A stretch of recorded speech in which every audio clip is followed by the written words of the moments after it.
Buen día, vamos a probar el freno Brooklyn con un motor de 1 caballo de fuerza,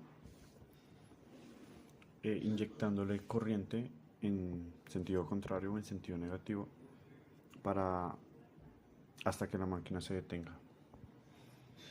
Ahí podemos ver el motor jaula de ardilla en la conexión delta, el variac trifásico, los reóstatos ya conectados y el PLC que nos sirve como controlador. También vamos a utilizar dos osciloscopios, uno para medir las corrientes y otro para medir la tensión que le estamos inyectando al motor, que son más o menos 73 voltios. Vamos a iniciar la prueba mirando cuánto tiempo dura el motor en frenar solito.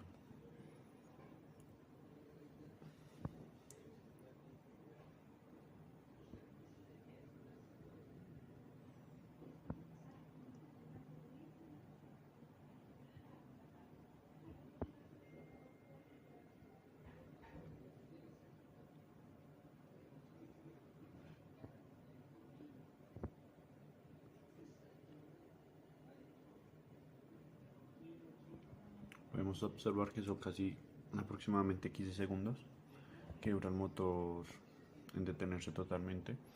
Y ahora vamos a hacer la prueba con el freno plug-in. Vamos a iniciar la máquina.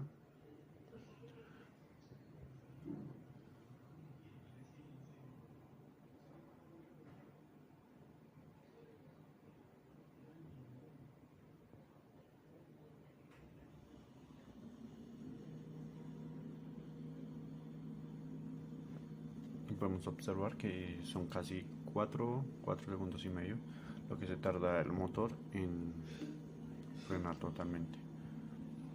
Ahora vamos a hacer la misma prueba, pero para observar las corrientes. Hoy tenemos la primera corriente que se le está inyectando al motor en el primer sentido. Y ahí vamos a observar la corriente del freno. Ya después de 4 segundos se vuelve y se apaga.